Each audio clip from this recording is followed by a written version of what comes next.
America.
the small. Lay a big hit and pass a kick the ball. This game is for us all. From Seattle down toward the Keys, this game is you, this game is me. Cast dogs and steer, be the tree. This game is America, so sing it loud with me. College football forever. College football forever. Downtown LA, Starkville sit. 1 week you're up next, take a dip. Run the rock or let it rip. This game is America. All say, can you sing it with me? We just stepped on her face with a hot-tail moving across her nose.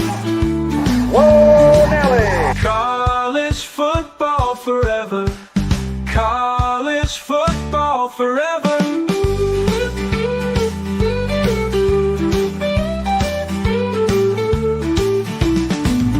College football forever. College football forever.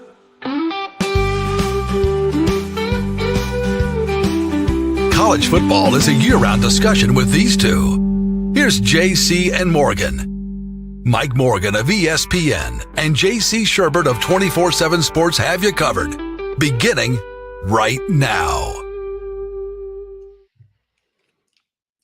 And we welcome you. It is another installment of JC and Morgan, part of the College Football Forever umbrella and associated with the Chief Sports app. He is JC Shurburtt, our producer that you don't see at the moment, but working diligently behind the controls is the Mad Dog Phil Mullinax. I'm Mike Morgan. We say good morning to those of you that watch and listen live, and we say good afternoon, good evening, good insomnia, whatever the case may be when you guys, many of you listen at your own convenience and watch at your own convenience on all the platforms from YouTube to Facebook to X to Spotify, iTunes, Google Play. You get it. If you want it, it's here.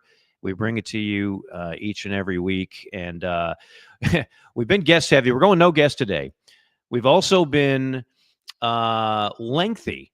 And this is I'm always cognizant of things, JC, in our world of broadcasting and, of course, your world of the written word as well. We don't have an ombudsman. Is that how you say that? I've always thought that's one of the funniest words in the English language.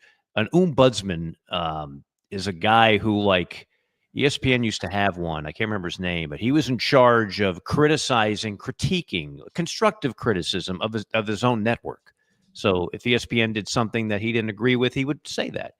So I'm going to play the role of our ombudsman and say, because we love college football and talking ball as much as we do, we correct me if I'm wrong, JC, we enjoy the hell out of doing this. Like, we're not doing this because, we're making Elon Musk money. We're doing this because we love doing it. We're in our 10th year of doing it. We love doing it. And when we get off on topics, we go long, man. We got a lot to say. But I want to tighten it up. We're going to do this in 85 minutes or less, JC. Maybe even quicker than that. By golly, we're going to go a little bit of hurry up because sometimes the attention span can be a little bit wavering, right? So we're going to try to keep it a little bit tighter. Absolutely. I'm all fired up about that, to be honest. And being a little tighter and less wordy. But, I will say this in our defense, Mike. The off season, there used to be this type of roller coaster called a wild mouse. And it was awful. You basically just go up about 50 feet in the air and then make really hard, jerky turns and then have a little dip at the end. Made my head hurt. But this has been a wild mouse off season for college football because just when you think things are going in one direction, they go another. Yeah. And so that naturally leads to a lot of discussion because you're not only having to go back and discuss things that you've already discussed in the previous episode, but you have to rediscuss it because things have changed. And then there's 10 new angles to consider. So it's just one of those things. But yeah, brevity, I believe, is the key. And it's an easier listen for our fans sitting out there across the country. I will say this. College football has given all of us who cover it a gift.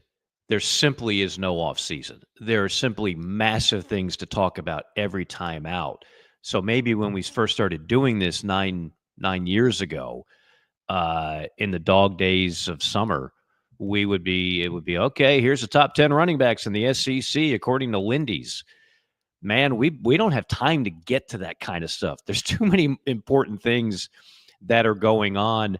And we'll get to some of those. And we'll have some fun with summer-type conversations. For example, it got me to thinking, JC, because I was watching some of the College World Series, which is such a great event in Omaha. And again, we talk football on this show, but most of us are fans of multiple sports. I've been fortunate to be in Omaha 3 times to call some of those games. And it's such a special event and a special place to be. But something happened yesterday that is historic, and I'll tell you how it relates to football. Arkansas and LSU are going to play for the right to go to the championship versus the winner of Coastal Carolina and Louisville, which means an SEC team will be in the finals of Omaha now for 17 out of 18 years. Not just the World Series, not just the field of 8, but the championship. 17 out of 18 years. Just unprecedented stuff. In college football, the SEC had a streak going like that. And then all of a sudden, the last 2 years, 2023, 2024, what happened? Well, Ohio State beat Notre Dame last year, and Michigan beat Washington the year before. What's missing from those 2 games, JC? An SEC team. An SEC team. So, I mean, conceivably, what is the world going to fall off its axis if the SEC goes 3 consecutive years without playing in the national championship game? It might. It might be Armageddon. It could be just absolute craziness, but it doesn't happen very often, obviously. We'll see if that is the case again this year. We'll also go over the heat meter because – do you know something else happened in the SEC that rarely happens last year? JC, not a single coach got fired. 16 of them. How about that?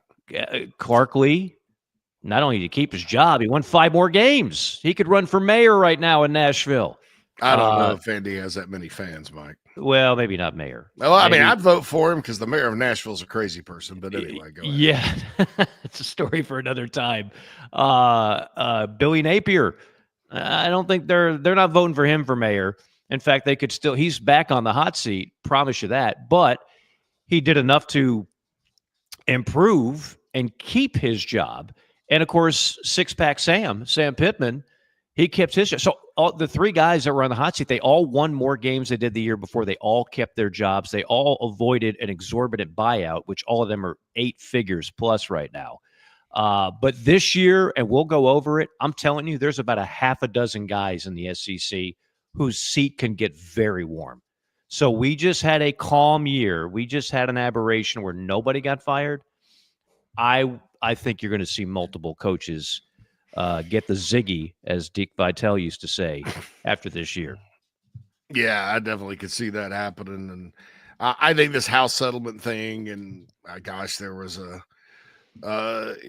we hear fake numbers sometimes about sports and NIL, and then we hear real numbers. Missouri, because everything's in house, you can do a FOIA for it and get the money. Missouri spent $31 million as an athletic department NIL wise last year, according to the St. Louis Post-Dispatch in a report I read earlier. So, with revenue share and with that money having to come internally, ADs are making the decision. Well, whereas maybe 10 years ago, they'd be fired immediately. Right. Even the late 2010s too, they weren't giving coaches 3 years to get things done. But I think everybody kind of cooler heads prevailed financially. And I think too, a lot of times ADs who are not the most powerful people on campus, despite what most people think, they get pressure from donors to go ahead and fire. And the donors are it's an easier sell to donors to go, well, why don't, instead of you donating 10 million to put on the log on the fire for this buyout, why don't we just do 2 and let's just go get some players and see what he can do with talent. And that's a lot of what happened in a lot of sports this past year across the country. In the SEC specifically, though, as you mentioned, maybe Sam Pittman in Arkansas, it was a holdover because they didn't want to, because he had a clause, which is why I love Sam Pittman, where if he didn't get to a certain amount of wins or get to a bowl, he took less for the buyout. He bet on himself and won. Right. And so maybe Arkansas in another world, they would have fired him. Maybe Billy Napier gets fired mid-season because there for a while it was fire them as quickly as possible so you can get the jump on the next guy. But they all, all the folks that had something to worry about won enough games. I mean, you mentioned Clark Lee. That was probably one of the, least talked about, but interesting storylines in college football last year. Now, they did talk about him for a few weeks, but Vandy was very, very competitive, and we've talked about Georgia Tech a couple of times. All the ACC people that cover the ACC have Georgia Tech as a sleeper. Well, Vanderbilt beat the snot out of them in the Birmingham Bowl, 35-13. And for those two teams, the bowl mattered, So in a game that mattered, they beat Georgia Tech's butt. So, yeah, sure did. So, yeah, everybody deserved it. It was a stability. And you had some folks at some places like A&M where, if that were Jimbo again and they had kept him, he may have gotten fired. I mean, I'm not saying the timing has to do with a lot of it, but stability. It was a stable deal, and away we go. But that usually means the following year there's some changes. Right. The calm before the storm. Stability only lasts so long in college football, so I think it could be quite turbulent this year. And the name I didn't mention because he's not in the SEC, Lincoln Riley, he got like a $70 million buyout. He's got like a Jimbo type deal. Otherwise, who knows what the talk might have been at Southern Cal, because they actually regressed last year. They did not improve like the other coaches I mentioned. It's a huge year for him. In that fan base, no doubt about that. We're 66 days away from the start of college football in earnest. Week 0 right around the corner. Good morning, Micah, James, Andy, Craig, and the rest of you on chat row that are watching live. We'll get to some of your questions or comments as well. But coming up next, it'll be the JC5 and, again, the heat meter. We, of course, are powered and presented by Advocare. As you know, we've got a way for you folks out there. This is not a one-time discount, by the way, the 20% off if you use promo code, my name in the promo code, Mike Morgan. That's anytime you order. So when you reorder, and you'll want to reorder, when you get Spark, which I use every morning for the last 12 years, when you get Rehydrate, which I needed yesterday on the golf course to get me through some hard, hot heat, it's better than Gatorade. No none of that heavy sugar and the big wall that you hit. They've got every type of product imaginable. Healthy skin, how to sleep better. One of our listeners asked about some of the products, how to sleep better. Just order them. Go to avocare.com. And again, the promo code Mike Morgan will save you 20%, not just today, but every day, every order. Keep on going, keep on going. We'll keep on going with the JC5. On the other side of this timeout is JC and Morgan. Welcome to Palm Casual Patio Furniture. Because we are the factory, Palm Casual has the ability to offer the highest quality outdoor furniture paired with world-class service. Since 1979, our factory showrooms have done our best to make the buying process as easy as possible for our customers. Our understanding of the many factors that go into your decision has helped us create our 30-day trial period that increases the level of comfort our customers feel during the shopping experience. Visit us in Somerville, Mount Pleasant, Myrtle Beach, and Bluffton, and online at palmcasual.com for our products and out-of-state locations. Go Gamecocks! Hey folks, want to tell you about our friends at Titan Construction Group really quick. They're a mid-Atlantic based general contractor, specializes in retail, restaurant, and office construction. TCG strives to separate itself from other general contractors by adding value every step of the process. From project budgeting to estimation, value engineering to construction, they focus on those relationships and not the transaction. Titan builds partnerships one project at a time. Among their clients are Starbucks, Crumble Cookie, Blake Pizza, Home Goods, 15 plus years experience, based in Midlothian, Virginia, and contracted in Virginia, West Virginia, North Carolina, and South Carolina. So get on their website, TitanCGinc.com. That's TitanCGinc.com. Get in touch with Brad if you're in need of a general contractor that focuses on going above and beyond for their clients. That's Titan Construction Group, a proud sponsor of the JC and Morgan podcast.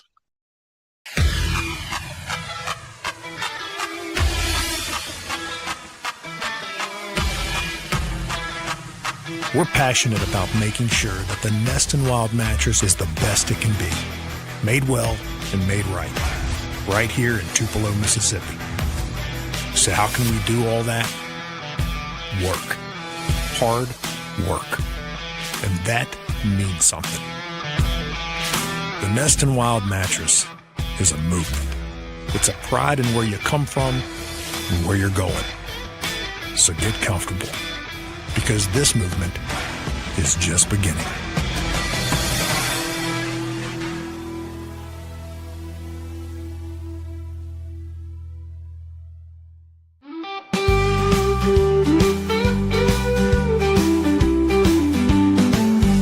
This is JC and Morgan on the Chief Sports Network. College football forever.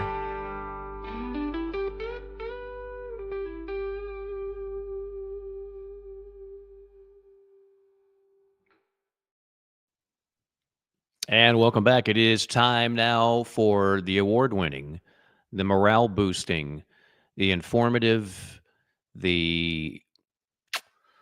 I'm running out of superlatives to describe it. I get giddy when we have it. It's my highlight of the week. I have no idea what questions are coming. They've been hermetically sealed in an envelope somewhere near Chicago, Illinois, and then they are released live on this program. It's time now for the JC5. For the top topics in the sport, we bring the JC5. Number 1. All right, Mike, I'm going to throw 4 defunct rivalries out, and you can only pick one to revive. Okay. All right. Michigan, Notre Dame, Kansas, Missouri, Bedlam, Oklahoma, Oklahoma State, or the Backyard Brawl, West Virginia and Pitt. Oh, you're in triage, man. You can only save one. I know.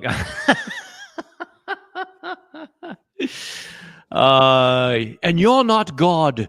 You have to heal the sick, no matter if they're a president or if they're a sanitation worker. I will go Michigan, Notre Dame. Look, the other ones, I mean, Kansas, Missouri in basketball excites me. Kansas, Missouri in football doesn't do a whole lot for me. Oklahoma State, I like, although unfortunately it's been really one-sided. And West Virginia, Pitt, it's good. We just need both those teams to be better for that to raise to the level of what I'm going to pick, Michigan, Notre Dame. And for two reasons. Number one, usually those teams are pretty doggone good. So you have that. You have we kind of look at Notre Dame almost like a de facto Big Ten program, although they have that loosely connected association with the ACC, which nobody quite understands. And furthermore, I need Notre Dame to have quality opponents. You know, they've got the inside track to the playoff. That's going to remain the case. I think they're going to make it more times than not when it's 16. So I'll say Michigan, Notre Dame. Yeah, I'm with you. There's a lot of history there too, and some great games Great in the history. 80s. Yeah. Lou Holtz, I just tell you this right now. Bo Schembechler's not going to come into this house and beat the Irish today. I tell you that right. If he wants to beat me, tell him to meet me at the 50-yard line. Bo Schembechler, I tell you what right now. Well, now Lou wants to fight Ryan Day, which I would pay to see.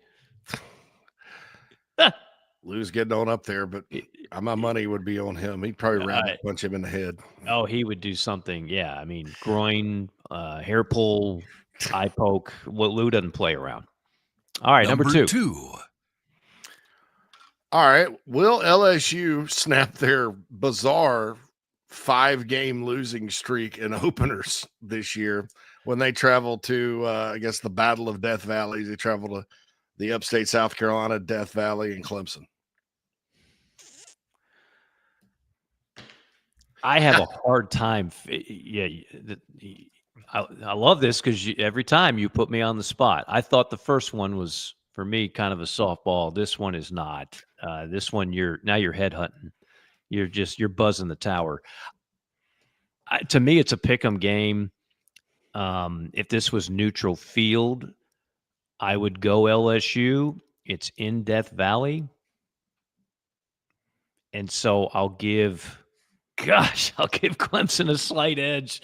I'll give Clemson. I keep believing that LSU is going to turn the corner. More on Brian Kelly when we get to our heat meter segment.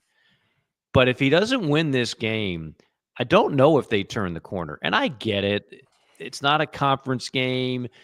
An SEC team that loses 2 is still going to get in the playoff. Heck, maybe even a 3-loss team gets in this year, unlike last year.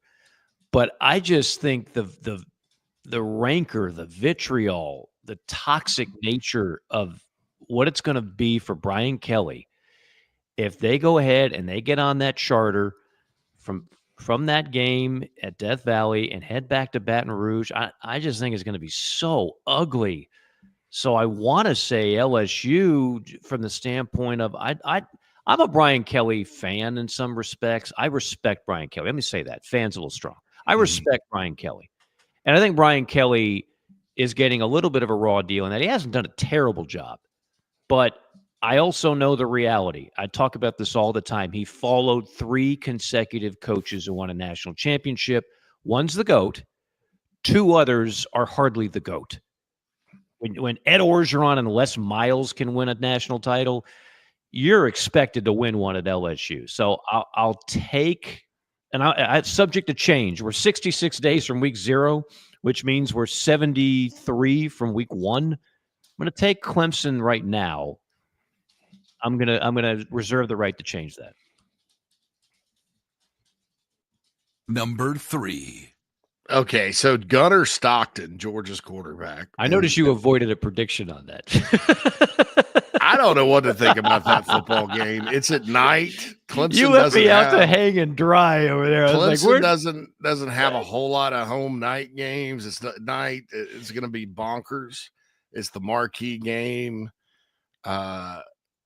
I'd have to dig into the matchups, Clemson, but that's what I'm saying. Yeah. So we think LSU is going to have a better defensive line because of what they did in the portal and a better defense. We know Clemson's going to have a good defensive line. We think LSU is going to be able to replace the talent they lost at receiver because they seem to just do it every year. But we know Clemson's got 3 stud receivers, and that's one I'm going to have to stew on for a while because there is the the college football gods aspect of it, where LSU's due to pull one of these out. It's not like they've been getting blown out in openers either. They've played good football teams. Yeah. But it just hadn't worked out for whatever reason. And I don't want to penalize LSU for actually scheduling a quality opponent every year. Like, that's the other thing. I can, you know how I put an end to this losing streak if I'm LSU? I do what most every other SEC school does, and I schedule a cupcake in week 1. So I don't want to go ahead and pile on the team that continually goes out of its way to schedule a quality opponent in week 1. Yeah, none of them, I don't think any, except for the Mississippi State game in the pandemic year, none of them have been in Baton Rouge either. They've either been in New Orleans, Orlando. Last year was in Vegas. This is on the road. Yeah. So, there's reasons for that, but nobody ever provides any subtext or context these days. It's just they've lost 5 straight. So right. We'll see what happens. All right, number 3, since we've already had the number, Gunnar Stockton is ranked around 13th to 14th in these SEC quarterback rankings. It's list season, as we know. Would you go without looking at the whole list? Because it is difficult. Does that feel low, too low, or just about right? I can't imagine it's too high. It feels like what every list does. Now, we've actually seen Gunnar Stockton in a significant playoff game, and I thought fared well in it. Made some plays, particularly with his feet. A lot of times these lists will take a guy, for example, you obviously were all over Lenore Sellers last year. Well, the American public wasn't, because they didn't see him. So they weren't going to put him high on any quarterback list, because they don't project guys based on recruiting rankings or what they hear out of fall camp. They base these rankings, these lists, on what they've seen.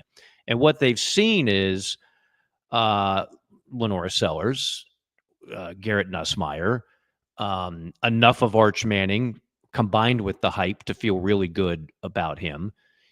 They've heard enough of Mateer, if they haven't actually seen him and what he did at another stop, right? I mean, I can go on and on and on in that top 10. It's all proven commodities. And this year, Gunnar Stockton comes in to an SEC with those type of commodities where he's an unproven commodity.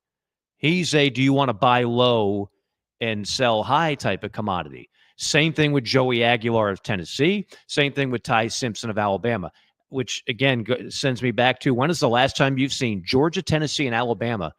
None of them have a quarterback ranked in the top 10 preseason in their own conference. That's unheard of. But that is the deal, because they're all unproven at this level.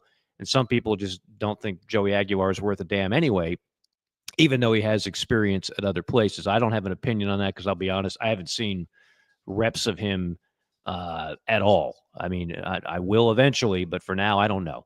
Look, I think Gunnar Stockton, in that Mike Bobo offense, he's not going to be asked to throw for 4,000. This isn't going to be 2 years ago with Carson Beck leading the league in passing. This is going to be a little more old school Kirby, 2 tight end, ground and pound, throw when you need to, make plays with your legs when you need to, and dominating defense. So is he going to be like on top of the passer rating board? Probably not. Is he a top 10 quarterback? I think he can be. I actually think Gunnar Stockton has got all the tools to be, because some of these guys on that top 10 list, JC, are going to turn out to be fraudulent. They are going to either dip from previous years, a la Carson Beck, or they're just not going to be that good anyway. So, yeah, I'll put Stockton in my top 10, but he's not in the top 5 by any stretch, which is, again, for Georgia, a little bit unusual. Number 4. All right, you mentioned the Tennessee Volunteers. So, looking at the ESPN FPI, which I think is, leaves a lot to be desired, and but also looking at the Vegas over-under, which I put stock in, their over-under for total wins is still around 8.5, in some cases 9. They're the 4th highest FPI team that could win the SEC this year. I like their schedule to a certain extent, but when you talk to like real Tennessee people, there's a lot of concerns They don't fans are going to hope and be positive, but there's some concerns here, especially at wide receiver. And I like Joey Aguilar from what I saw at him at App State. He was a kind of a sneaky pick to do well at UCLA this year for me, where I'm coming from. But it's kind of a weird situation because no spring practice, and he's just thrown in there.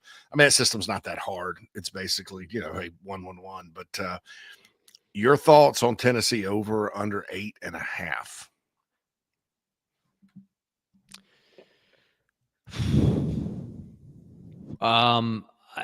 Again, I don't know what I have in Joey Aguilar. Nico, for all his flaws, like I would have bet that Nico would have had a better 25 than 24. And combine that with the fact that offense under Josh Heupel, not only has it been consistently good, it's been adaptable. Remember when they had Hendon Hooker, who was about as accurate as any passer in the country, they threw the ball over the yard. Last year, they didn't have that with Nico, so what'd they do? They just gashed people on the ground. That speaks volumes to me as an offensive coach, which is clearly what Heupel is. He's not married to one phase of the game. He's not married to one particular playbook.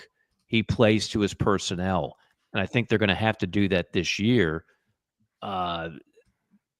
Defensively, they lose one of the top pass rushers in the country in Pierce. He's now an Atlanta Falcon.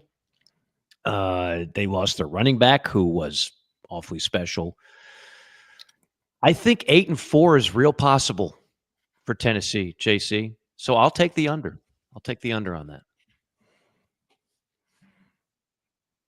We're not going to put you on the spot on any of these, are we? I'll say something briefly. Peyton Lewis is replacing Sampson, their running back. Yeah. Loved him out of high school in Virginia. He's a redshirt freshman. So I think they will be able to run the ball if they can replace their offensive lineman. They're also looking at starting a true freshman, David Sanders Jr. at left tackle, and they don't have much depth at tackle. That's in addition to the receiver issues and a new quarterback. Defensively, they do return a lot of good players, but I think a couple of safeties walked out the door in the portal or whatever. Tennessee's going to be a trendy pick to be not as good this year. But I do like the way the schedule sets up. I do think Josh Heupel is not just he's a different head coach than maybe a Mike Leach, which is kind of where his system originated from. And that if he has to run it and play defense to win games, he will. And I think that was impressive. That was the most impressive thing about Tennessee last year is that they just kind of won anyway. There were no style points there. Another guy I did want to point out, speaking of Georgia, and you mentioned Mike Bobo, I do think they're going to run the ball. I think Frazier and then the kid McCoy they got in the portal from Illinois is going to be part of that along with Stockton. But keep an eye on Noah Brown, the transfer from Texas A&M. Mike Bobo likes to run it, and then drop a bomb on you. That's Georgia's. Look at the second half of the Alabama game last year. Mm-hmm. This guy's 6'6" and can run. A&M couldn't get him the ball a lot of the times last year. He goes to Georgia. I think that was a sneaky good pickup. So Peyton Lewis, Noah Brown, two sleepers to watch from JC Shurburtt here on the SEC. Speaking of sleepers, are we sleeping on Oregon? This is number 5. Yeah, this is number 5. I think he already played 5. Did he play 5? I don't know. How about we do it again, Phil? I like to hear. My short-term memory sucks. We pay a lot for Mr. Announcer. There we go. Thank you. It's not officially. It's like a scorecard that hasn't been filled out after a golf tournament. Oregon was one of the least hyped number 1 ranked teams and undefeated teams during the regular season last year. It's like they went and won the Big Ten. Everybody's like, ooh, Oregon. And then one afternoon in Pasadena, we just all collectively forgot about the Ducks. They recruit well. They do well in the portal. They have talent. I'm looking at it. I think a lot of this is because they didn't get a portal quarterback this year, like a Dylan Gabriel or a Bo Nix. This guy came in the portal last year, Dante Moore, who started at UCLA as a true freshman, talented guy. Are we sleeping on them, or is this going to be a take a step back year for the Ducks? If we're sleeping on them, it means we're sleeping on Dante Moore, who some people even have as a dark horse Heisman candidate. You pointed out he already has started games at UCLA, but It's UCLA, right? So how many people were paying attention? Just like the last two quarterbacks come from Washington State. They've been pretty damn good, but who's paying attention to what's going on in Pullman? So, look, Oregon, here's what I know about Oregon without taking a deep dive on a too deep or anything else. They're going to have athletes. They're going to have dudes on both sides of the ball, right?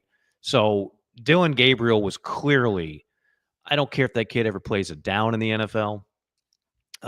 He was a very good college quarterback. And last year, he put together a Heisman type season for the Ducks. It would be hard for me to expect that level of production again from the quarterback spot. But can Oregon make a playoff again? Absolutely. I mean, absolutely. The Big Ten will likely have another 4 teams in the playoff. And if they've got 4, everybody's going to put Ohio State down and everybody's going to put Penn State down. I'm not expecting Indiana to do what they did again last year. Are you? And then Michigan. Michigan was the 4th worst passing team in America last year. The only 3 teams that were more just futile throwing the ball were the service academies. Okay. Army, Navy, and Air Force. Even if they have 100% improvement there, I don't know. So, I mean, Oregon could quietly, Justin Earmuffs, I know we got a big Michigan fan that listens, they could quietly supplant Michigan if the Wolverines aren't careful as like one of those top 3 Big Ten teams every year that you can pretty much put down in ink that they're going to be playoff teams. So I certainly think that Oregon, it could be in very good shape for the playoff. Yeah, they go to Northwestern. I don't think Northwestern probably not State the top of the schedule. Yeah, that's the big noon kickoff for September 13th. They do play at Beaver Stadium against Penn State. They go at Rutgers and they go at Iowa. And then Thanksgiving weekend, they play the hated Washington Huskies. So, I don't know. Their schedule doesn't look as, bad as or tough as last year. I will give you a player too, since we're talking player. 2 players from Oregon. Mackay Hughes, running back, transfer portal guy from Tulane, 1,401 yards, 15 touchdowns last year for the Green Wave. Big time player, in my opinion, at running back that they got. He'll start for them. Also, true freshman DeCorian Moore that they plucked out of Texas. He's a Ryan Williams type of guy. I'm not predicting Ryan Williams highlights, but I predict that you will, barring injury, hear his name when they're going through the Ducks touchdowns and stuff. Let's just say you'll hear DeCorian Moore's name this year. Okay. Something to look forward to in Eugene. No doubt. That's still a place that's on my bucket list, is Outson Stadium. It's one of the few I have not been to for a game and would love to get to at some point. I've been there. I've been on the field for a camp, but not been for a game. How beautiful is the area? Eugene, very pretty. Yeah. Corvallis is pretty too. People don't get this. Corvallis is actually only about 20 miles from Eugene. They're both near the capital of Salem, Oregon. It's not in Portland. People think it's in Portland. It's not in Portland. It's about halfway down the old West Coast there. But they have tsunami warning alarms on that on the beach near Corvallis and nice. Eugene. So, but yeah, it's gorgeous, man. It's the facilities at University of Oregon are all they're cracked up to be. The track stadium is majestic, but Outson sits kind of up on a hill and then down in a hole, if that makes any sense. So I'm sure they'll stay within their NIL boundaries and $20.5 million as per the House case settlement to the penny. Yeah, I mean, Nike would never go above and beyond that or find a way to get those funds out. Maybe they'll go Dumb and Dumber and give them a briefcase of IOUs. That's better than money, sir. Those are IOUs. Hey, Samsonite. If they're from Phil Knight, I'd take them. Yeah, it feels good for it. He can cover it. All right, when we come back, we will cover the heat index. Also, Group 5 John is at it again. He's got the list of the new coaches in one particular conference that is the Sun Belt. Is that the Sun Belt? Did we go over the Sun Belt last week? No, we didn't go to the No, Sun Belt. Yeah, American last week. we did the American last week. He's got the 3 new Sun Belt coaches. App State, Marshall, and Southern Miss all had to go fishing for a coach. Group 5 John will tell you about that. We are powered by Advocare, advocare.com. Enter the promo code. Save yourself 20% on all types of items, as well as Nest and Wild, nestandwild.com, home of the most comfortable mattress on the planet, mailed to your door within days. You won't do any better than Nest and Wild, nestandwild.com. Final segment of JC and Morgan coming up. Welcome to Palm Casual Patio Furniture. Because we are the factory, Palm Casual has the ability to offer the highest quality outdoor furniture paired with world-class service. Since 1979, our factory showrooms have done our best to make the buying process as easy as possible for our customers. Our understanding of the many factors that go into your decision has helped us create our 30-day trial period that increases the level of comfort our customers feel during the shopping experience. Visit us in Somerville, Mount Pleasant, Myrtle Beach, and Bluffton, and online at palmcasual.com for our products and out-of-state locations. Go Gamecocks! Hey folks, want to tell you about our friends at Titan Construction Group really quick. They're a mid-Atlantic based general contractor, specializes in retail, restaurant, and office construction. TCG strives to separate itself from other general contractors by adding value every step of the process. From project budgeting to estimation, value engineering to construction, they focus on those relationships and not the transaction. Titan builds partnerships one project at a time. Among their clients are Starbucks, Crumble Cookie, Blake Pizza, Home Goods, 15 plus years experience, based in Midlothian, Virginia, and contracted in Virginia, West Virginia, North Carolina, and South Carolina. So get on their website, TitanCGinc.com. That's TitanCGinc.com. Get in touch with Brad if you're in need of a general contractor that focuses on going above and beyond for their clients. That's Titan Construction Group, a proud sponsor of the JC and Morgan podcast.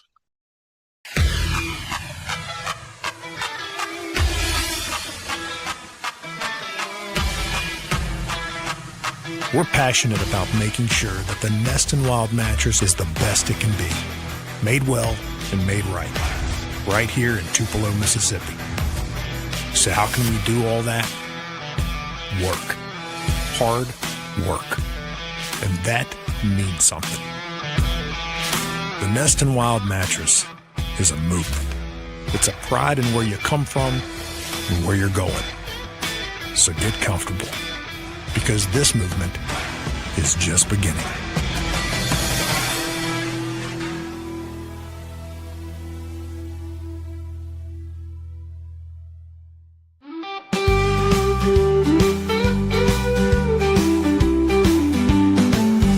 This is JC and Morgan on the Chief Sports Network. College football forever.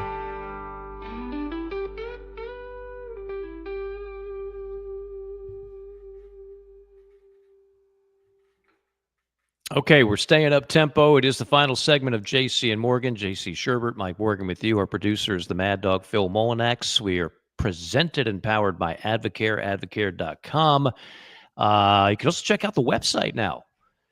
Yes. collegefootballforever.com. Hit the JC and Morgan tab, and it's looking damn good, I must say. Yeah. JC and Morgan tab, bloggers.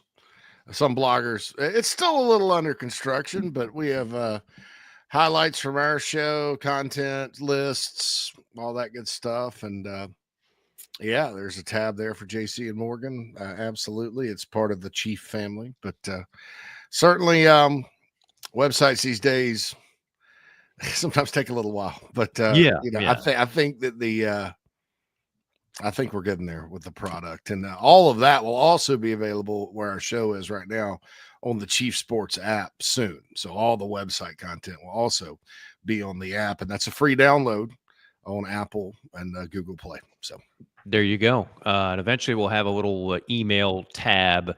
As I always mention, I know probably 99% of you can't necessarily watch the show live on YouTube, although we love those that do, and we'll get to some comments on the chat box.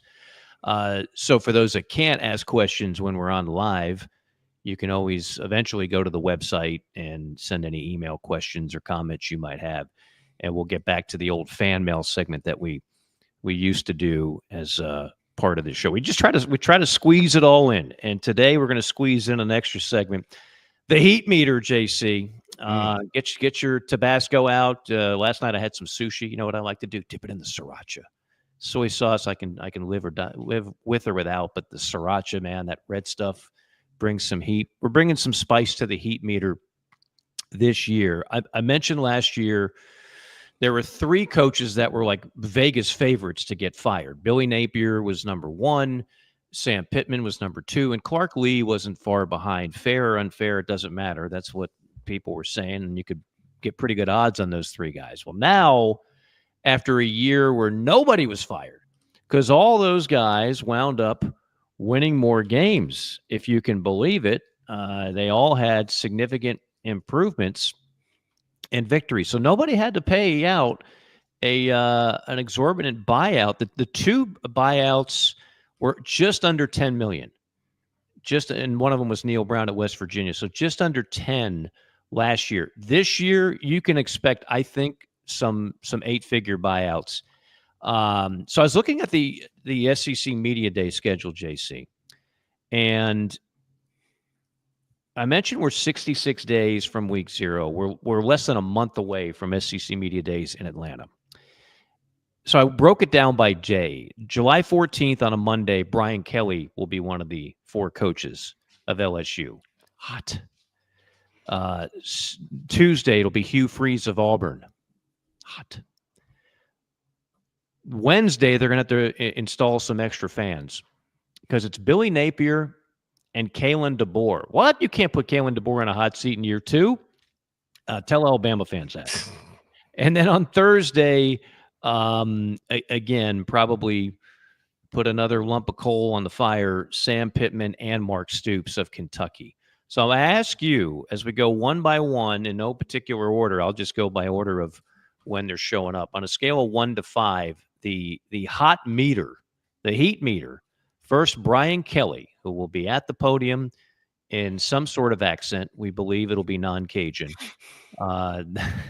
July 14th, Brian Kelly, 0 to 5 on the heat meter.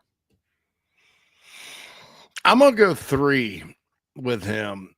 He's got now, had he not had the first year that he did when they surprisingly won the West to beat Alabama with Jade, but then they had the Heisman Trophy or a future Heisman Trophy winner quarterback. Then I think I think it'd be a little hotter. But people say he's not a cultural fit at LSU or whatever, but the only coach that's coached LSU since Curly freaking Hallman, who they got from Southern Miss in the mid-'90s, who was a disaster, has been Ed Orgeron. I mean, you think that school, they've done quite well hiring guys out of the Midwest. Jerry DiNardo, Midwest. Nick Saban, Midwest. Les Miles, Midwest. Michigan man. Yeah. Then there's Coach O. And then Brian Kelly. So they kind of went back to the well with this guy. And he's won everywhere at all. I'm with you. I respect him. Probably not a guy I'd have a beer with, or not my favorite personality out there and all that. But the other part of it is I think the number 1 player, he may be in the country. His name's Lamar Brown, stud, in-state guy. In recruiting, it looks like he's heading to A&M at last time. That's the trend. That's an in-state player that they don't lose. So there's been some recruiting stuff there too that the fans aren't happy about. But I'm going to go with 3 because they start off and beat Clemson, and then they win that Florida game, and they're undefeated heading into October with the talent they got, which I do think should improve their defense, and I love their D coordinator. They get back to playing D, and they're winning games. They're going to forget all about everything else. So you got them at a 3. What if they lose to Clemson?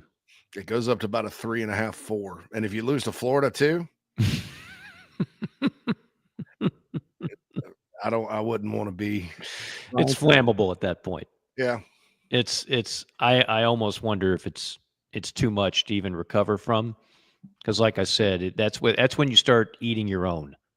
That's when it becomes a self-fulfilled prophecy of sorts. Okay, so we'll put a 3 down for Kelly. Hugh Freeze of Auburn. everybody loved the hire. I love the hire. Hadn't been able to get a quarterback. Feels like they have that solved. Got great wide receivers on the Plains. Great wide receivers. So where does Hugh Freeze stand right now on the heat meter? I think their talent level is up, and the Brian Harsin era was a disaster for them. There was very little good recruiting that took place. Talk about a cultural fit. I don't think that you can recruit at Auburn like you did at Boise. It's just totally different universes. But their talent is young. I mean, you do have great receivers, but the bulk of Auburn, what's going to bring Auburn back to national relevance, I think a lot of those players are young. Even Jackson Arnold is a redshirt sophomore, assuming he's the quarterback. You want to talk about an opener, though, that scares everybody. Remember last year we were talking about Dave Aranda getting fired? Yeah. It's high times in Baylor now. They think they're going to be really good. And they went 8-4 last year. Yeah, they were pretty good. They were actually aligned. Speaking of LSU, they were a lined favorite in the Texas Bowl. Right. Now that was easy money for me because I thought LSU would stomp them, and they did. But so look, that's a Friday night in Waco, and the rare chance Baylor gets to take a bite out of an SEC team that should win but hasn't learned how to win yet, with a lot of new pieces. But I'm going to put Hugh's hot seat at 2 right now. But if we talk about upside, runway, ceiling, his ceiling's the highest, because we know Auburn, and I to their credit, they have been very patient, probably because they're doing really well in another sport right now. It's kind of they're kind of a basketball school right now, but they're not going to put up with many more losing seasons in a row down there. It's kind of like Florida with a historic run.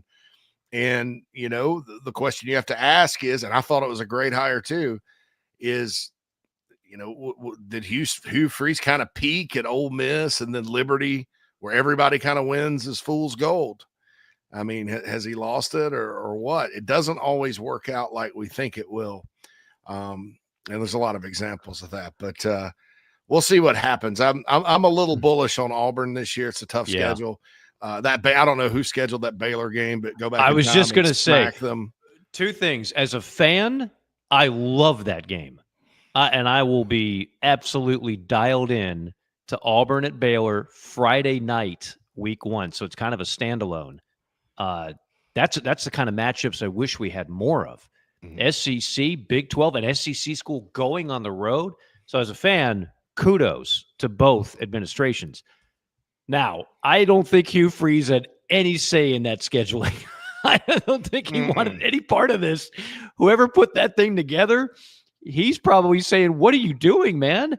JC's got me as a 2 on the heat meter. Do you realize if I lose this game, he's going to put me up at least a point and a half? Yeah, if they don't win that one, I mean, it's going to get ugly. But I will point out, Auburn's schedule is tough. I mean, but they scheduled wisely otherwise. You got Ball State, South Alabama, and Mercer as your other 3 non-cons. They go to Oklahoma. They go to A&M. They play Georgia at Jordan-Hare. They play Alabama at Jordan-Hare. But they also go to Arkansas, and then they play Kentucky at home, and they're at Vandy, and they got Missouri at home. So you see some of the pitfalls, but you also see, well, in certain universes, there are a lot of winnable games, and we know. Heck, 2 years ago, they should have beaten Alabama at home and had Georgia on the ropes too. So they do play well at home. So we'll see. His heat meter probably would go up to about a 3 or 4 if he loses to Baylor. But I see some upside here if they can survive. Just for example, real quick, let's say they lose to Baylor. They beat Ball State and South Alabama. They lose at Oklahoma and they lose at A&M, and they're 2-3 going into the bye week. Oh gosh, there's going to be toxicity, fire him. If they get through that, though, you could see a scenario, because it's Auburn and a young team, where they put it all together. They beat Georgia at home at night. They beat Missouri. They win at Arkansas. They beat Kentucky. They beat Vandy. They beat Mercer, and they're 8-3 heading into the game. 7-4. Because that would be 4 losses. right? No, 3. So they would be 8-3 heading into the Iron Bowl with a win over Georgia and revenge wins against Arkansas, Vandy, and all that. So we'll see. We'll see how it goes. But there is a universe. You hit on a good point, which is 3 of their, I think, most pivotal games: Georgia, Missouri, Iron Bowl at home at Jordan-Hare. That helps. But man, that is no cakewalk in Waco. McLean Stadium will be very well represented on a Friday night in lovely Waco, Texas. You basically have a Big 12 schedule, 3 Big 12 road games to start the year: at Baylor, at Oklahoma, at A&M, all in September.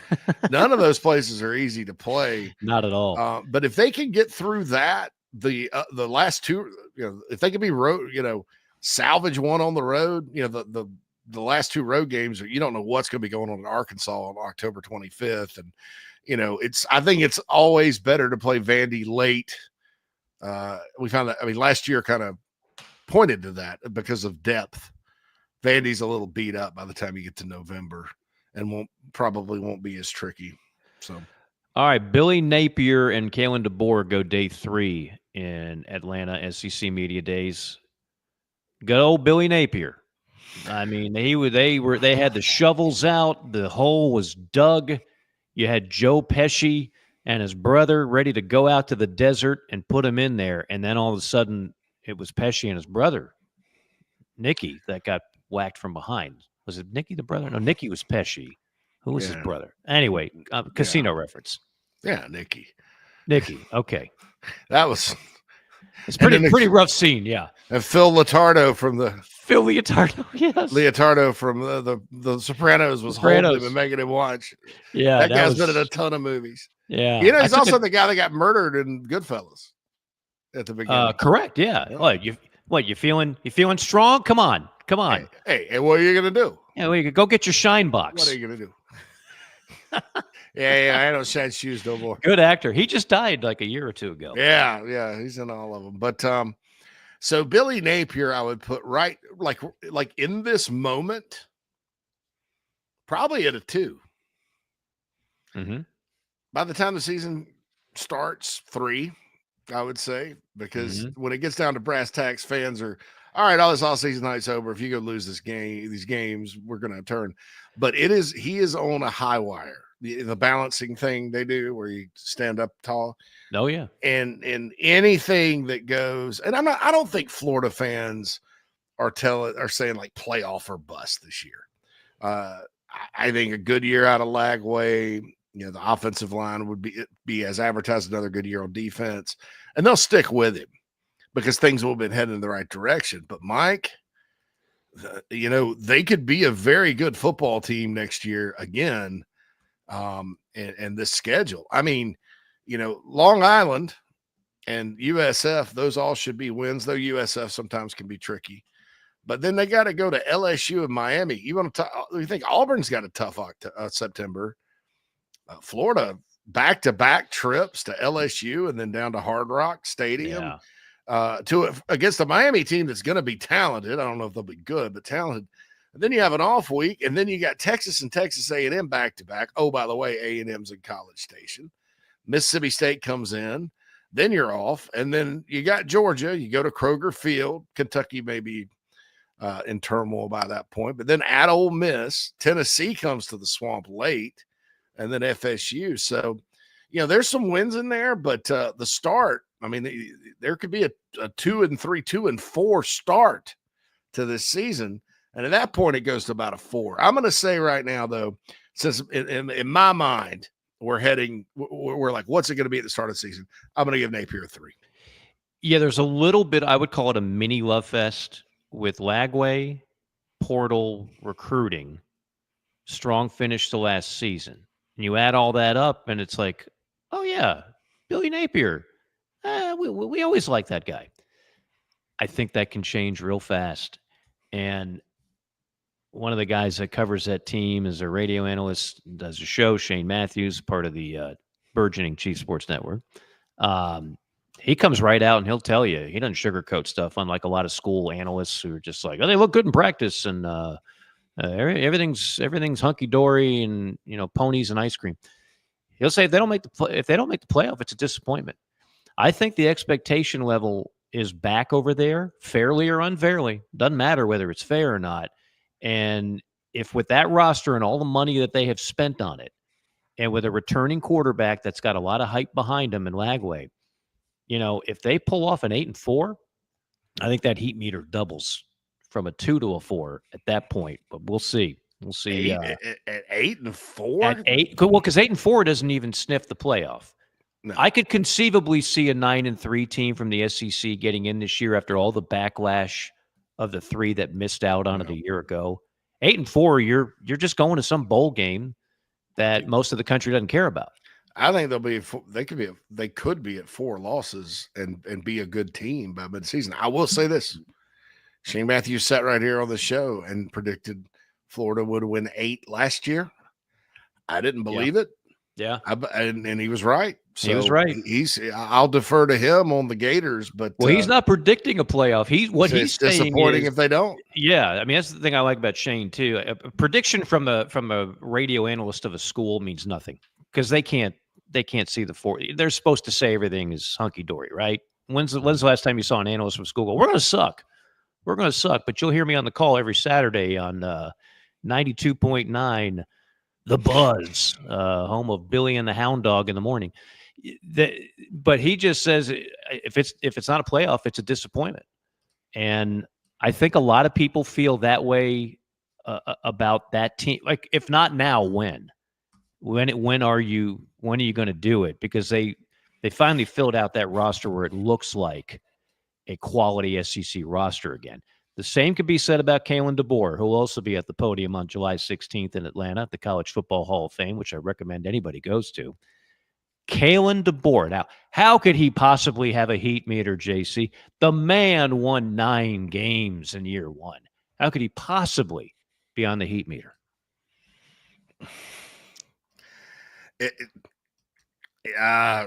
Alabama. Yep. You can ask Bill Curry. You can ask Ray Perkins. I think Ray Perkins passed away recently. You can ask Mike Shula. Shula. You can ask Dennis Franchione, who left for A&M. He pulled a reverse bear. The reverse bear, if you start talking about pulling reverse bears in certain circles, you probably don't want to have that conversation.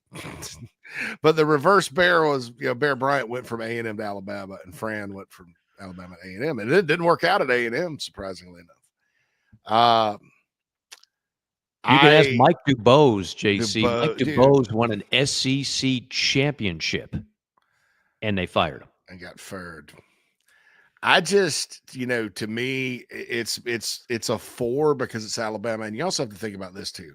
You have two big legions of Alabama fans. You have the trust fund fan base that knows nothing but winning national championships, where one loss is a devastation. Because they're just not used to it. We all, as humans, things we aren't used to that are unpleasant, we react a little bit more, I guess emotionally with things that, than things we're used to. It's called getting tough. And so that's part of it, because it was a 17-year dynasty. It was one of the longest dynasties we've had in college football that will never be repeated, in my opinion. And so they're not used to this, number one. Then number two, if you go back before Saban, they weren't, and so this is the rest of their fan base. Not exactly the most patient bunch. No, not exactly. And you have a guy in Kalen DeBoer, and I see this in his recruiting, and I see it kind of in how he wins and how he's won a bunch of games. And it's not like how Nick Saban won games. He's going to go and out-evaluate people. They just flipped a quarterback from Iowa State, for example, who's a really good player. He's probably better than people think. They're going to develop, and then with Ryan Grubb coming in, they're going to run his offense and try to win games that way and try to be good on defense, just like he won at Washington, just like he won at Fresno State, just like he won at Sioux Falls. If you don't actually win, though, and you're below the standard, which is impossible for anybody to meet. It's impossible, right? And he did lose some games last year that, I mean, Oklahoma and Vandy, they should not have lost. The team that blew LSU out in Baton Rouge and beat Georgia, dominated them for a half, should not have lost by 3 touchdowns at Oklahoma and lost in Nashville under any circumstances, right? And certainly, I mean, the bowl game in the opt-out era, you never know. But that Michigan, that was an unpleasant feeling as well. They're not used to 4 losses. Saban never had 4 losses first year when he lost to Louisiana Monroe. But that was it. I mean, I think that what you could see, so I'm going to put it at a 4 right now. That may surprise you, but I think it's at a 4 to at least get back to standard. And you want to talk about a place where it's disappointing if it's not a playoff? Tuscaloosa. And they have a lot of good players coming back. His roster, we had SEC Michael Bratton on, and he's talking about Alabama as his favorite to win the SEC. I don't think that's off base. The quarterback's the one question mark, but I mean, look at Cade Klubnik last year at Clemson, similar guy to Ty Simpson. And then once he started going, he was going. So I think expectations should be high there, not based on anything else but this team, but based on the history and the fan base and that convergence of people that have never had anything to complain about and people that have very little patience throughout time. That's 90% of Alabama fans and boosters and people that care. And, you go 8-4, 9 and something like that, yeah. As we were having this conversation, I was tempted to look up Kalen DeBoer's buyout, and then I realized something. It doesn't matter. It matters to the athletic director, and they have a good one over there in Tuscaloosa. But to the people that truly, to go back to your point about people give ADs way too much credit for the power they have versus the power they don't have. If for some reason a 9-4 with blowout loss to Oklahoma in a game you simply shouldn't have lost with everything that was on the line, and a loss at Vanderbilt in a close game, which you should never lose ever because it's Vanderbilt. In that type of season, if you followed up with something similar, while it would be good for 90-something% of teams in college football, it's not good enough at Bama, and the people will speak. In year 2, look, coaches have gotten fired after 2 years. They used to be, you could never fire a coach after 2 years. Yeah.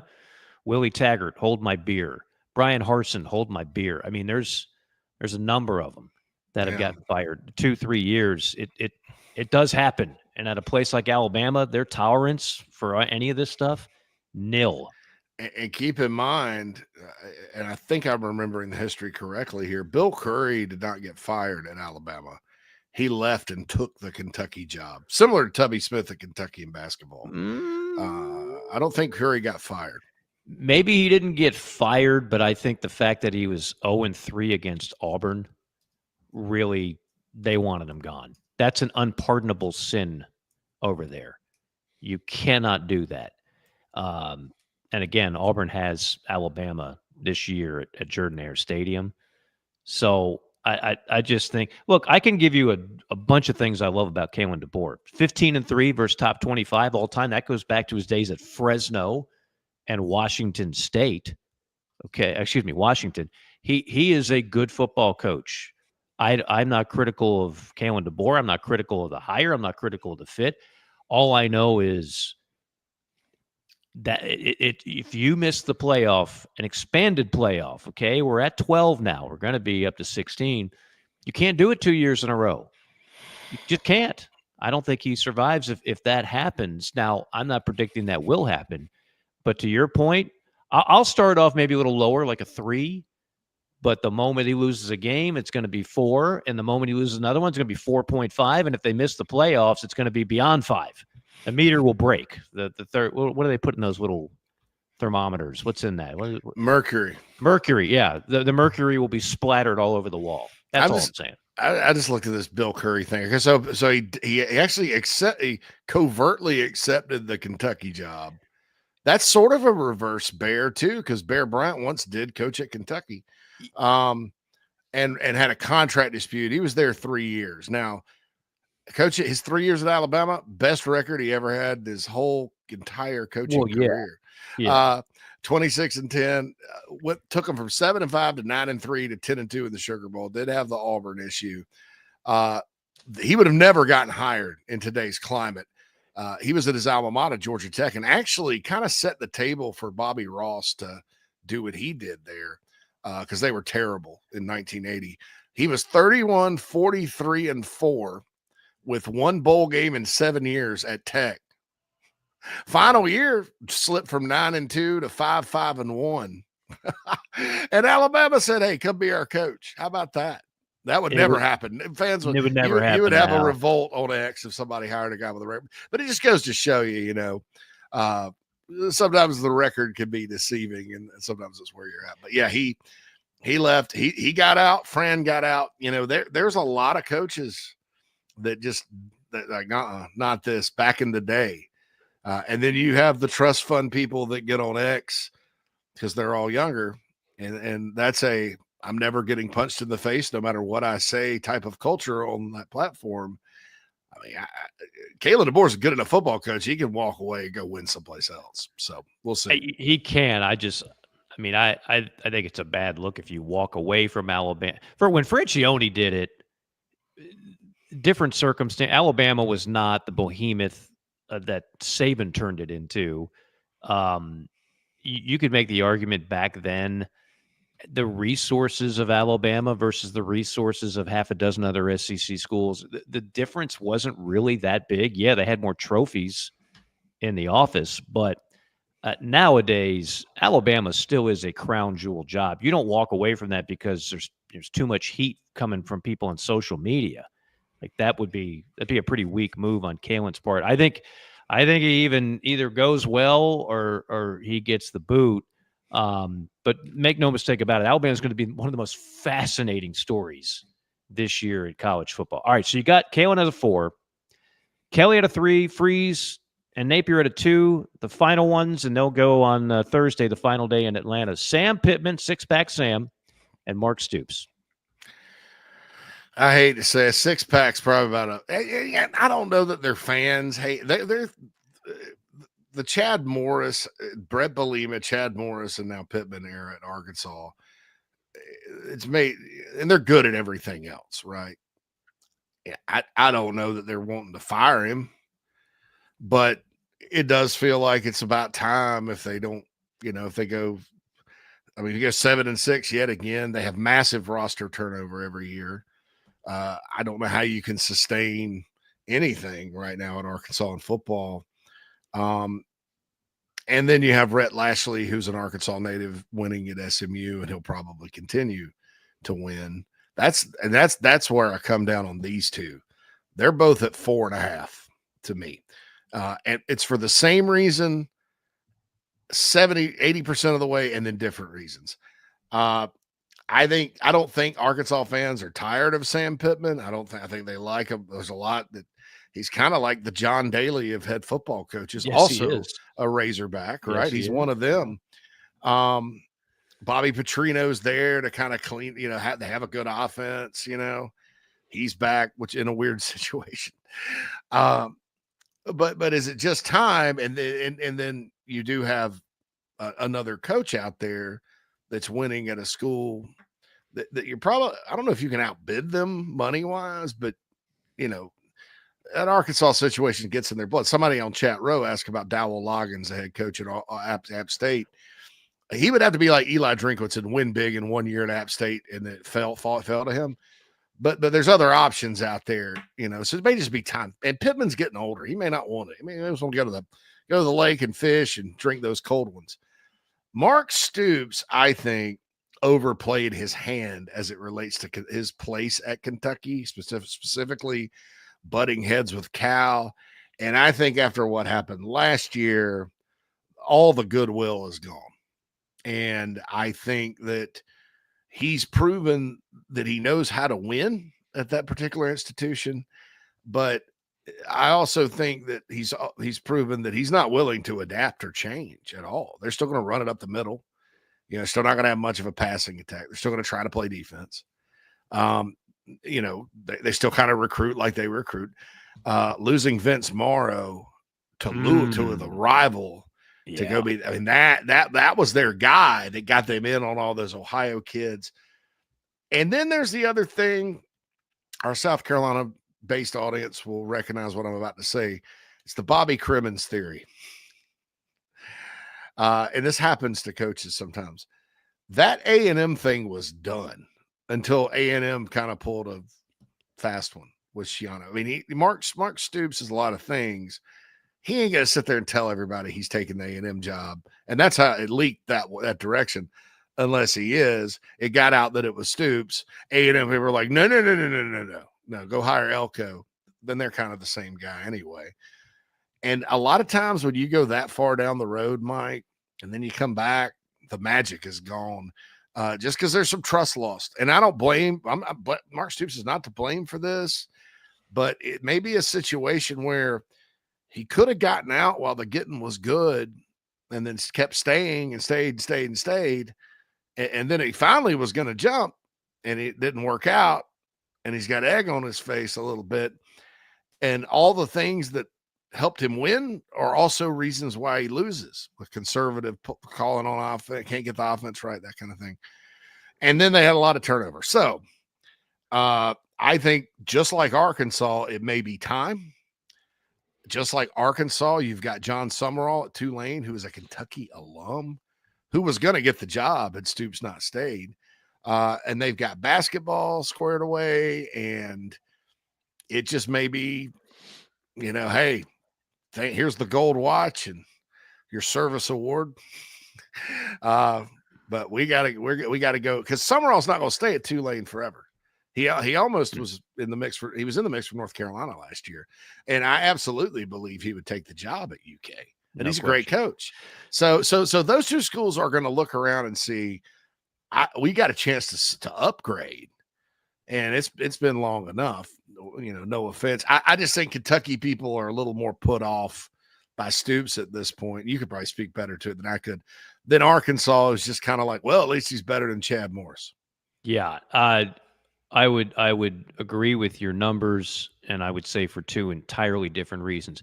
People love Sam Pittman, and they would if Arkansas could wave their magic wand, they would keep Pittman with Petrino and have those guys be a dynamic duo that two different personalities. One's the evil genius of play calling, and the other one is the guy that's relatable and everybody loves and can hopefully bring in big time recruits and teach toughness with offensive line play. That's what it was sold as, and I think the fans would love to see it work. But if it doesn't, they're ready to make a change. And everything you said about Mark Stoops is the reason why he is that 4.5 number. And I'm glad you mentioned Texas A&M because that was big. Now, it wasn't that long ago. They had 2 10-win seasons at Kentucky in a 4-year span. And I'm here to tell you that's really hard to do. Kentucky, the way I put it, as someone who's been there for 20-something years calling games, and as some may know, my better half is a lifelong Kentucky fan. So is her family. So I'm up there a lot. Kentucky is not just a basketball school. They love football. Mm-hmm. They support it. You go to Commonwealth Stadium on a Saturday, it's loud. They tailgate like the other SEC schools. They know the game. They love the game. They travel to bowl games. This whole thing, well, it was a basketball school. No. They expect to win in football. And so Mark gets there, and then you start looking at like the top 10 salaries in college football list, and it's like Saban, check, Kirby, check, Dabo, check. Mark Stoops? Yeah, they paid him. And I can tell you, I've seen them pump money into facilities there. They're not going on the cheap on football facilities. They're not like, well, we could have one of the best football practice facilities, but we'd rather put that money toward an extra basketball. No. Ask John Calipari. They spent plenty of what Mark Stoops wanted. Mark Stoops got. and the fans were in love with Mark Stoops. Now, the criticism of the style of play is always there. It's not the most entertaining in the world, and maybe they change it. They're on yet another offensive coordinator. I don't know. I don't know what it's going to look like. They got a big game in week 2. It's the SEC opener. It's the only SEC game that Saturday. Ole Miss comes to town. It's not just whether or not they win, JC. It's how they look. They got completely smoked and pantsed by South Carolina last year in that same portion of the season early on in Lexington. And it was the beginning of the end for Kentucky's season and Mark Vandergriff and everything else. How they play against Ole Miss in week 2, I think, is going to be extremely crucial. All right, that's a good start to the heat meter. I've got these numbers written down. We're going to give updates on the heat meter throughout time. Yeah. Terrible episode to do the heat meter for me because I had that song In the Heat of the Moment by Asia from the 1980s in my head. And so the word heat, it just ear holes me. You have a framed Asia poster. How much did the guy selling that to you laugh when you bought it? 40-year-old virgin dimer. Just saying. All right, we got a couple quick things to do, and then we're getting out of here. Okay, Group 5 John, we love him. You know him. He's looking out for the little guy. We're not elitists here on JC and Morgan. We don't roll that way. We cover everybody.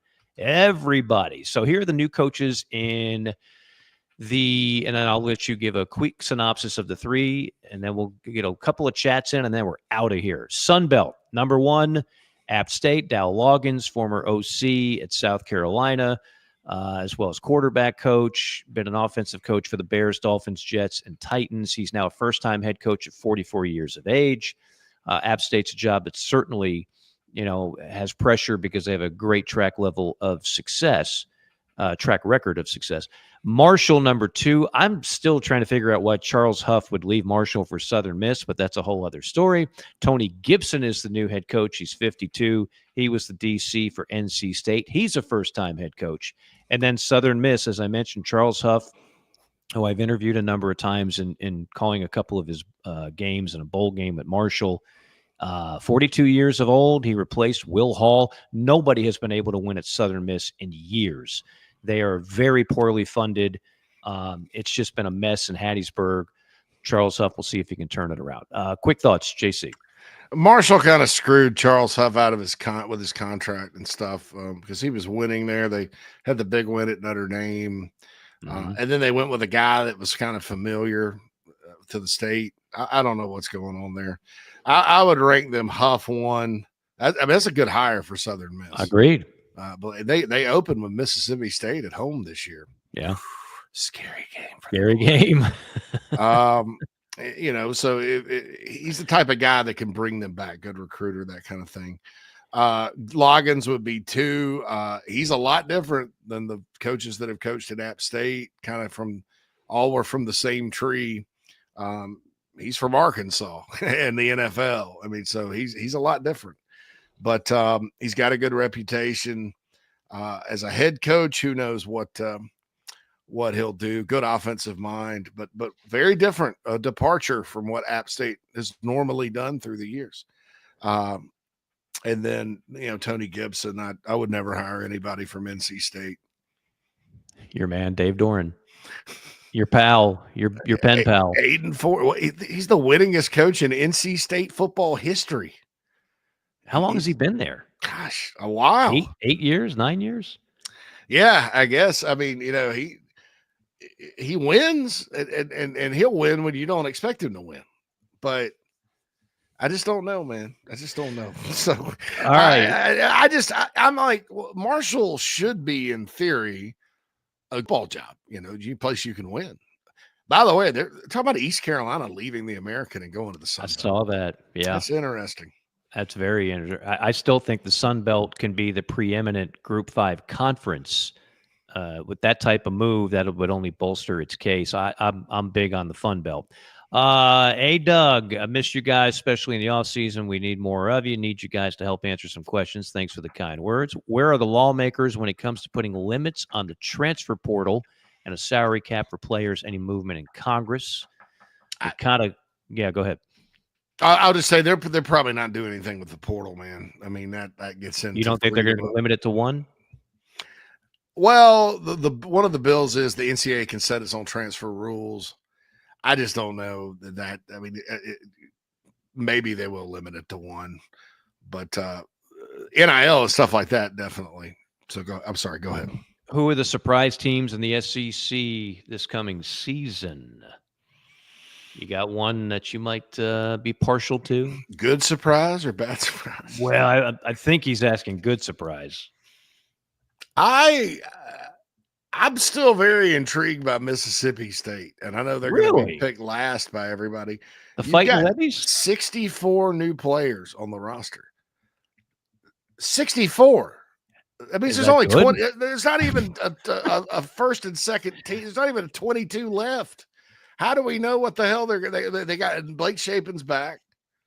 I have no idea. It's an exciting offense, and everybody gets all over Jeff Lebby, and certainly you never want to lose by 24 at home to Toledo, who wasn't even all that good at the end of the day.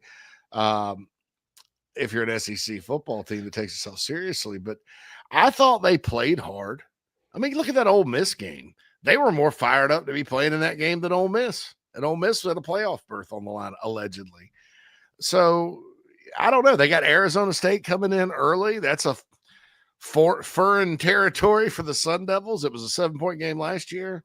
You win that, you survive the Rock at Hattiesburg in the opener, get some confidence. You don't. I mean, I've looked at their portal additions and incoming players. There's some potential there. So I think they may surprise in the way that they're in a good way, that they're not going to be as bad as people think, and they'll pick off a couple of people here and there. I don't see. I don't think it's wise to just predict another 0-8 in the SEC, but he may be on that flaming list if that happens.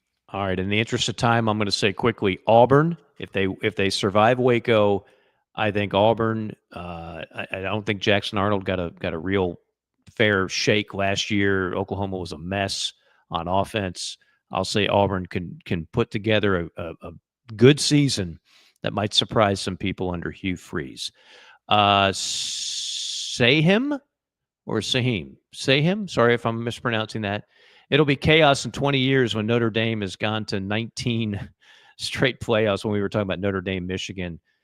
Yeah, I mean, I think love them or hate them, Notre Dame is just going to be a fixture that they can create their own formula to get in. They can make their own schedule. They talk about getting rid of the Southern Cal matchup. Like, they can make it so that they do no worse than 10-2 every year. And Notre Dame, like the expression in baseball, tie goes to the runner. When it comes to the committee, tie will go to Notre Dame if they're a borderline case every single time. Craig, in his Jim Nantz voice, says, "Hello, friends." Hello, Craig. Would Arkansas go after Loggins next if there's a change there in Fayetteville, JC? Well, I mean, he's a favored native son. They love him out there. But he would have to be, it would be like Eli Drinkwitz, who was at App State for 1 year. And then, actually, I said never hire anybody from NC State, but Drinkwitz was the OC there, and it's worked out for him. So I'm sticking my foot in my mouth, my Dorn blindness. Yeah, I think he'd have to go, like, put like an 11-1 on the board, something like that, to justify it. And then I think like a guy like Lashley, who I mentioned, and maybe a handful of others would have to turn it down. Elder Lama points out Death Valley is in Baton Rouge. Yes, technically there are two, but whoever wins that game in week 1, they can claim their Death Valley is superior. Steven says LSU will start off 0-1, so he's predicting a Clemson win there. He also says, according to Diego Pavia, yeah, Diego has gotten pretty mouthy here lately. He says Vanderbilt's going to own the state of Tennessee. I don't know if anybody caught that interview, but I mean, he's just going on and on and on. Again, I like the kid's moxie, but sometimes you might want to pump the brakes a little bit before Vandy starts talking smack. And finally, Queen says DeBoer's first time at the House of Horrors will be interesting. They had Vince Gill ready to sing "Go Rest on High That Mountain" for Billy Napier. Yeah. Okay. And Micah's got, I'll get to one of Micah's 17 here. Coming in hot, Mike and JC. I mentioned JC, and he agrees. Determining talent in the pay-for-play era is way more difficult now. Mike, why do you think the brands will keep dominating? I think the brands will keep dominating because they always have, and they always find a way to do so. So I would gladly be wrong on that, by the way. Gladly be wrong on a little more diversity on teams competing for national championships. But I don't think there will be. I think this. I think your good teams that win 12 or 14 team playoffs, it's hard. Those will be brands, Ohio State, Michigan, whoever. But I think you're also going to see some brands that are not dominant anymore based on I think that's more of when we talk about big brand, small brand.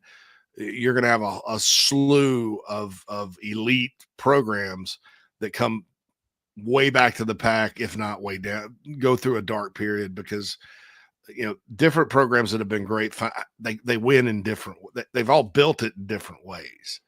Right. And then in this era where money is a driving factor and all that, there's some big schools that are great in football that have been for years that don't have oil money or the whole state to themselves like Ohio State does with all that industry or like Notre Dame,